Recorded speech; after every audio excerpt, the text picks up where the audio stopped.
ఏంటి అలా చూస్తున్నావు? వీడికి నాకు ఫ్లాష్ బ్యాక్లో ఫేస్ టు ఫేస్ ఇంత పరిచయం లేదు, ప్రజెంట్లో పగ పుట్టించేంత గొడవలు లేవు. మరి ఇంత రివర్స్ అయ్యాడు ఏంటనా? మీకే కాదు, ఆయనకు కూడా సేమ్ ఫీలింగ్. కన్నా తండ్రిని కూడా చూడకుండా కోర్టులో అందరి ముందు అవమానించి బయటికి తోసేసిన కమర్షియల్ నా కొడుకు ఒంట్లో ఫాదర్ అంటే ఇంత ప్రేమ ఉందా అని, వీడిలో ఇన్ని ఎమోషన్స్ ఉన్నాయా అని. కదా నాన్న? నీకు విషయం చెప్పనా, మీ అందరికంటే నాకే ఎమోషన్స్ ఎక్కువ. కానీ అవన్నీ బయటికి కనిపించకుండా పైకి పైసల్ క్యాండిడేట్లా కవర్ చేసుకుంటూ తిరుగుతుంది ఈ డే కోసమే. ఎందుకో చెప్పనా? ఒక 9 ఏళ్ల కుర్రాడికి వాడి తండ్రి తోడుగా నిలబడి వాడి ఫ్యూచర్ గైడ్ చేయాల్సిన టైంలో వాడి తండ్రిని 10 ఏళ్ల పాటు డిప్రెషన్లోకి పంపించి ఆ పిల్లాడి లైఫ్తో ఆడుకున్నందుకు.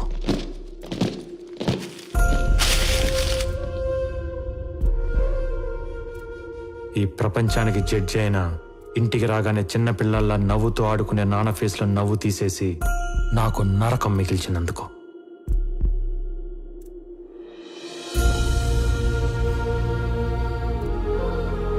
రోజు 10 మందికి న్యాయం చేసే మనిషిని కిరాణా షాప్ పెట్టుకొని సామాన్లు మోసుకునే పొజిషన్కి తీసుకొచ్చినందుకు. ఎక్కడికి వెళ్ళినా జడ్జి గారి భారీగా గౌరవించే మా అమ్మని అమూల్య చనిపోయింది మీ ఆయన వల్లనే అంట కదా అని అడిగే ప్రశ్నలకి సమాధానం చెప్పలేక నలుగురిలో అవమానపడిన అమ్మ ఏడుపుకి కారణమైనందుకు.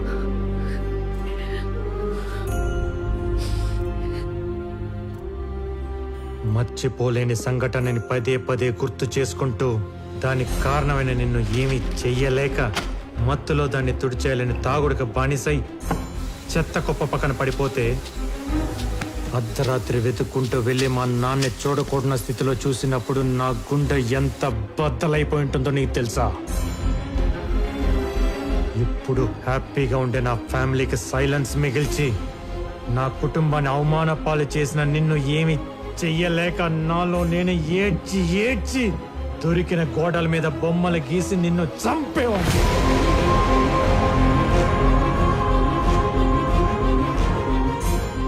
చిన్నతనం గురించి ఎవరికన్నా చెప్పాలంటే కన్నీళ్లు, నిద్రలేని రాత్రులు, ఈ చేత్తో గీసిన చెత్త గీతలు తప్ప ఇంకేం మిగలకుండా చేశాను. స్వీట్ మెమరీగా ఉండాల్సిన నా చైల్డ్హుడ్ని ఒక పెయిన్ఫుల్ ప్యాథటిక్ స్టోరీగా మార్చేశావు. అందుకే జడ్జి గారు అబ్బాయిగా పుట్టినందుకు చేతికి మట్టి అంటకుండా చంపుదాం అనుకున్నా. టైం కోసం వెయిట్ చేశా. शैला बानो వచ్చింది. अपॉर्चुनिटी फाड़. बोलिए बानो जी, क्या चाहिए आपको इस कमर्शियल आदमी से?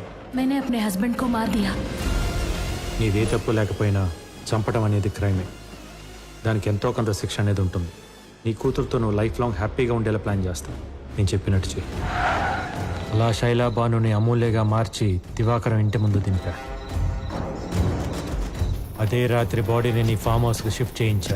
తప్పండి మనం ఏమైనా పర్మిషన్ తీసుకుని అఫీషియల్ గా చేస్తున్నావా ఏంటి? నీకున్న అమ్మాయిల పిచ్చికి దివాకరం దగ్గర ఉద్యోగం అడిగేలా చేసి నీ దగ్గరికి పంపించా. సార్ అమూల్య నీ చేతే పెళ్లి ప్రపోజల్ పెట్టించి నేను ఒప్పుకున్నాకే ఆ పెళ్లి జరిగేలా చేశా. కానీ ముందు అమ్మాయి కరెక్టో కాదో నేను చెక్ చేయాలి. కంగ్రాట్స్ సార్, నన్ను సెలెక్ట్ చేసిన మీ సెలెక్షన్ తప్పెలా అవుతుంది? మండపంలో ఇష్టం లేని పెళ్లి జరుగుతున్నట్టు మీడియా ముందు కలరింగ్ ఇప్పించా. ఫస్ట్ డే శోభనానికి రెడీ అయిన నిన్ను మా నాన్న వీడియో ప్లే చేయించి డైవర్ట్ చేశా. ఇంకేం కమ్ము అవుట్ అయిపోయింది అక్కడ.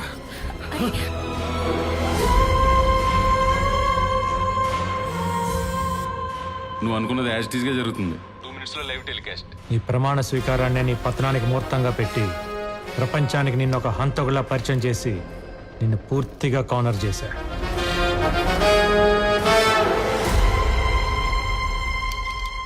అబ్బా అదిరిపోయింది. డైరెక్ట్గా క్రైములు చేస్తేనే రివెంజ్లకి అంత సీన్ ఇవ్వను. అలాంటిది నీ బాల్యాన్ని నేనేదో పాడు చేసేసానని నువ్వు ఫీల్ అయ్యి నేను చెయ్యని మాటకి చేశానని నా మీద రుద్దేసినంత మాత్రాన నీ పగలు ప్రతీకారాలు తీరతాయి అనుకుంటున్నావా? ఇది ఇండియా నాన్న, ఇక్కడ శిక్షలు పడాలంటే తరాలు మారాలి. ఒరే వీరయ్య, గేదెలు కాసుకునే నీ బుర్ర ఇంతవరకే ఆలోచిస్తుందని నాకు తెలీదా? ఇన్నాళ్ళు కోర్టును అడ్డం పెట్టుకుని కామెడీలు చేస్తుంటే దాని పొటెన్షియాలిటీ తెలియట్లా నీకు. లాలో మెలకపడి మెడక బిగుసుకుంటే గిల్ల గిల్ల గిల్ల గిల్ల కొట్టుకోవాల్సింది ఎవడైనా.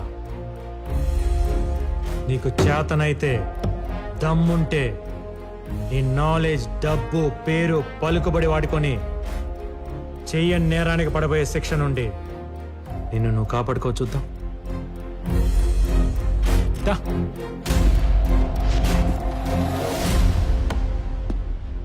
బాగుంది కదా, రెగ్యులర్ రివెంజ్ ఫార్మాట్లో కొత్త లీగల్ పాయింట్. సమ్మగా ఉంది, మజా వస్తుంది. దా.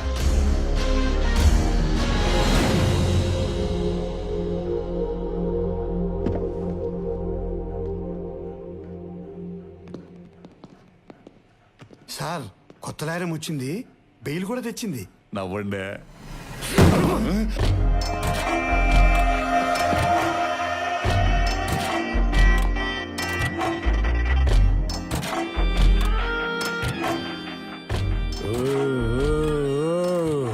ఏందా సౌండ్?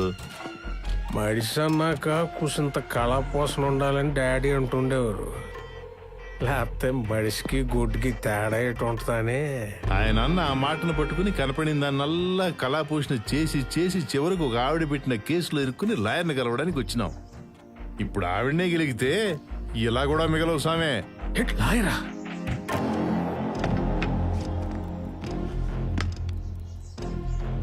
ఏంటి సార్ అంకుల్ డల్ గా ఉన్నారు? తుపుక్కుమని అంకుల్ అనేసింది ఏంటిది? ఏం లేదమ్మే, ఈ కేసు గెలుస్తాడో లేదని చిన్న టెన్షన్. Why uncle? ఆ లాయర్లకి సబ్మిట్ చేసిన విట్నెస్లు వింటే మీకే అర్థమైపోతుంది ఈ కేసులో ఎంత డెప్త్ ఉందో. అసలు నేను మర్డర్ చేస్తే కదా డెప్త్ లో విట్నెస్ లో ఉండడానికి. కానీ సబ్మిట్ చేశాడు కదా. మీ దగ్గర గిఫ్ట్ గా తీసుకున్న గోల్ఫ్ క్లబ్ తో శైలాబాను హస్బెండ్ ని మీరే కొట్టి చంపినట్టు అతని బ్లడ్ తో మేకప్ చేసి ఇంట్లో సేఫ్ గా దాచాడు. గోల్ఫ్ క్లబ్ ఉంటే గ్లవ్స్ కూడా ఉన్నాయి అంకుల్. మీరు లంచ్ చేశాక చేతులు తుడుచుకుని పారేసి టిష్యూస్ లాగా మర్డర్ అయ్యాక గ్లవ్స్ ని అక్కడే పాడేసినట్టు ప్రూఫ్ గా పెట్టాడు. పెట్టేస్తే నేను వెళ్ళినట్టు ఉండాలి కదా. దానికి మీ జుట్టు ఉంది కదా అంకుల్, మీ పెళ్లిలో కామెడీగా పీకిన హెయిర్ ని సైడ్ పాకెట్ లో భద్రంగా పెట్టుకుని డెడ్ బాడీ దగ్గర మీ డిఎన్ఏ లాగా డ్రాప్ చేశాడు. చేస్తే అయిపోతా. అవ్వదని తెలిసే మీ దగ్గర లాగిన డైమండ్ రింగ్ ని ఆ శవాన్ని పూడ్చి పెడుతూ పారేసుకున్నట్టు పోలీసులకి దొరికేలాగా చేశాడు. అర్థం కాల. అది అర్థం కావడానికే మీడియాను కూడా లాగాడు. ఇదే ఆ శైలాబాను హౌస్. శైలాబాను వాళ్ళ ఆయన్ని వివేక్ ఎలా చంపాడో మీకు కళ్ళకు కట్టినట్టు నేను చూపిస్తా. Follow me. ఇలా సైలెంట్ గా శైలాబాను ఇంటికి వచ్చి సోఫాలో కూర్చున్న వాళ్ళ ఆయన్ని ఇదే గోల్ఫ్ క్లబ్ తో కొట్టి కొట్టి చంపాడు. ఇలా రక్తపు మడుగులో పడి ఉన్న వాడి శవం. ఎస్, నేనే చంపాను, నేనే చంపాను. చాలా అన్యాయం ఇది. ఇవన్నీ కనపడే విట్నెస్లు అయితే కనపడని ఎవిడెన్స్ ఎవరిదో తెలుసా? ఎవరు? అంజని ఏం చేశారు? కొంపతీసి ఆడంటావా ఏంటి? ఇప్పుడు వేసేసి పిల్లర్లో తోసేసా. ఇది ఎవరి వర్షను? వంశీదా, బాసుదా, లేదా అరవింద్ గారిదా? కాదు, నాది. రే అంజుబాబు, జాగ్రత్తగా బయలుదేరమ్మా. నేను ఫోన్ చేసి చెప్తేనే నా అభిమానులని సజీవ సమాధి చేశారు. నా దగ్గర ఇంకొక వర్షన్ ఉంది, డైరెక్టర్ది. మీరు చేసిన ఫోన్ కరెక్ట్, చెప్పిన మాటలు వాస్తవమే, కానీ అటేపు అంజని కొట్టి చంపలేదు. హలో సార్, వీడు పోయేలా ఉన్నాడు, ఒకసారి మాట్లాడండి. రే అంజుబాబు, జాగ్రత్తగా బయలుదేరమ్మా. నా ఖర్చులతో నా అభిమానులు సపోర్ట్ తీసుకొని నిన్ను సాగనంపుతున్నా.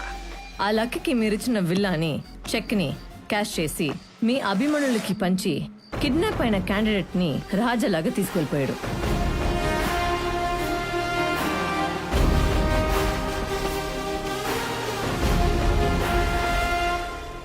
మీ దగ్గర నేర్చుకున్న కమర్షియల్ సిద్ధాంతాన్ని మీ దగ్గరే అప్లై చేసి తను గ్యాదర్ చేసిన మొత్తం విట్నెస్లతో సహా అంజని తీసుకెళ్లి చీఫ్ జస్టిస్ దగ్గర కూర్చోపెట్టాడు.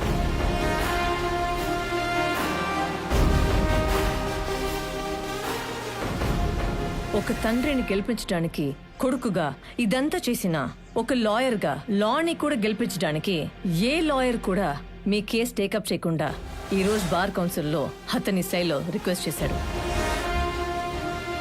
ముఖ్యమంత్రిని కూడా చూడకుండా కేసులు పెట్టి కోర్టుకు ఎక్కించి బోన్లో నిలబెట్టి శిక్షలు వేసిన గొప్ప గొప్ప న్యాయవాదులున్న ఈ దేశంలో కేవలం జీతం మీద జీవితాంతం వాళ్ళు నమ్మిన సిద్ధాంతం కోసం బ్రతికి రిటైర్ అయిన సిన్సియర్ లాయర్స్ ఉన్న ఈ సిస్టంలో రౌడీ వెధవులకు ఆపోనెంట్ గా నిలబడి నడి రోడ్లో ప్రాణాలు కోల్పోయిన హానెస్ట్ సర్టిఫికేట్స్ ఉన్న ఈ సొసైటీలో కరెన్సీ కక్కుర్తిపడే కమర్షియల్ లాయర్స్ కూడా ఉన్నారనేది నమ్మలేని పచ్చి నిజం. కాబట్టి ఎప్పుడు మనీ కోసమే పనిచేసే మనం అప్పుడప్పుడు మన సాక్షి నమ్మి పనిచేద్దాం అంటున్నాం. ఒక మర్డర్ చేసి ధైర్యంగా మా లాయర్ చూసుకుంటాడనే స్టేజ్ నుండి ఏ లాయర్కి తెలిసిన తోలు తీస్తాడనేలా మార్పులు తెద్దాం అంటున్నాం. దానికి ఎగ్జాంపుల్ గా వివేక్ కేసును చూపిద్దాం అంటున్నాం. Politicians, business mans Indian judicial system ఒక ఫ్రేమ్ లో బంధించి ఆడిస్తున్న ఈ కమర్షియల్ గేమ్ ని ఇంతటితో ఆపుదాం అంటున్నాం.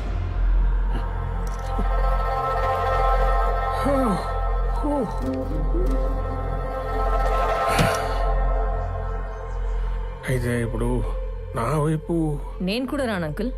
ఎందుకంటే మీరు వస్తూనే వంకరగా చూసిన చూపులకి నా వీపు హట్ అయింది. నేను చూసింది వీపు కాదులేమ్మా, ఏదో కారణం చెప్పి మొత్తానికి అందరూ కలిసి నన్ను ఊరికింప ఎక్కించేద్దామని చూస్తున్నారు. నేను చెయ్యను తప్పుకి. కాదు, చేసిన పాపానికి 25 ఏళ్ల క్రితం వాళ్ళ నాన్న వేయాల్సిన 6 నెలల జైలు శిక్ష అవన్నీ కలిపి క్యాల్కులేట్ చేసి ఇంట్రెస్ట్తో పాటు ఇప్పుడు ఊరిగా మారింది. ఒక ఆడపిల్ల ఉసురు తగిలితే ఎంతటి మొగాడైనా మట్టిలో కలిసిపోవాల్సిందే అని కాలం ఎంచుకున్న కథ ఇది.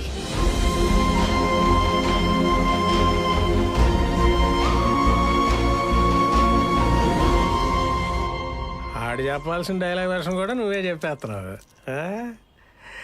బిగినింగ్ నుండి వీళ్ళను అని చివరికి సిస్టమ్ అంతా ఒక్కడ చేసి ఇప్పుడు ఆడి హీరో అయిపోదాం అనుకుంటే నేను చూస్తూ ఊరుకుంటానా? చచ్చినా ఊరుకోను. బయటకు వచ్చిన ఆడియన్స్ నా పేరు మాత్రమే చెప్పుకోవాలి. గ్రేట్ ఆంధ్ర, తెలుగు 360, తుపాకీ, తెలుగు 123, మిర్చి 9, ఐడిల్ బ్రెయిన్ అందరూ నా గురించి రివ్యూస్ రాసేలా చేస్తా. అంకుల్ ఏదో ఒకసారి మావయ్య అనమ్మా. మావయ్య చాలు ఊరుకమ్మ ఎక్కేస్తాను.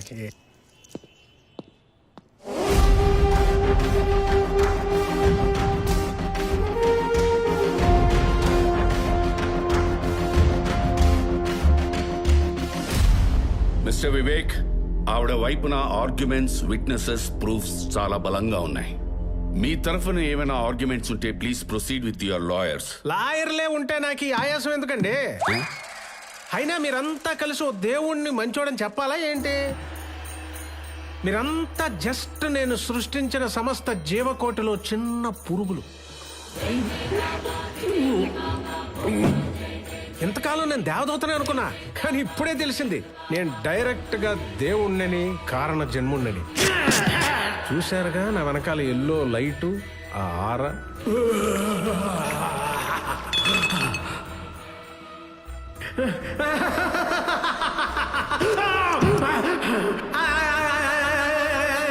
పాపం బాగా పేరుకుపోయినప్పుడు నేచర్ ఆ చెత్తనా కొడుకు చైనా వాడి సహాయంతో కరోనా వైరస్ సృష్టించి ఈ భూమి మీద పేరుకుపోయిన చెత్త, పొల్యూషన్ ని కొంత శాతం తగ్గించినట్టు నేను ఈ న్యాయ వ్యవస్థలో పేరుకుపోయిన కమర్షియల్ అనే వైరస్ ని నా వంతు తగ్గించడానికి ఈ పక్కా కమర్షియల్ లాయర్ లక్కీని సెలెక్ట్ చేసుకుని ప్రక్షాళన చేశాను. ఈ భూమి మీద నా అవతారాన్ని చాలించాల్సిన సమయం ఆసన్నమైంది. ఇక మీరు లేట్ చేయకుండా ఊరో వేసేసి నన్ను ఈ మానవ జన్మ నుంచి విముక్తి చేసేయండి. సాక్ష్యాధారాలన్నీ పరిశీలించిన తర్వాత అయ్యా సుబలాక సుధాకర్ గారు, మీరు ఆ తీర్పు చదివి ఈ దేవుడికి శిక్ష వేసి పాపాన్ని మూటగట్టుకోకండి. నా ప్రాణాలు తీసే పత్రాన్ని నేనే చదువుకుంటా, దాంతో పరిసమాప్తం. కానివ్వండి. సర్వే జనా సుఖినో భవంతు. నేను ఒక్కనే తప్ప.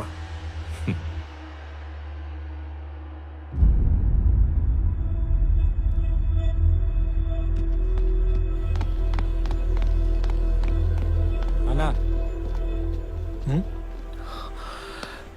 తప్పు చేశారా? చాలా పెద్ద తప్పు చేశా. నువ్వు తప్పు చేస్తున్నావంటూ నేను దిద్దుకోలేని తప్పు చేశా. అలాని మొహం తిప్పుకొని మాట్లాడకుండా తప్పించుకొని పారిపోతే అయిపోతుందా? మరేం చేయగలను చెప్పరా? నీ చేతులు పట్టుకొని క్షమించమని అడగడం తప్ప ఇలాంటి ముసలి డైలాగులకే లేచెళ్ళిపోయారు జనం.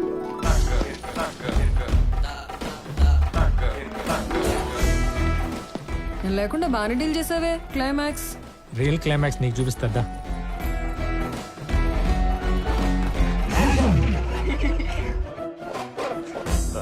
పనిష్మెంట్ ఫర్ మిస్కండక్ట్ కింద సునాన్ గారు అంటే మీరే కదా, సత్యనారాయణ గారు కాదు కదా.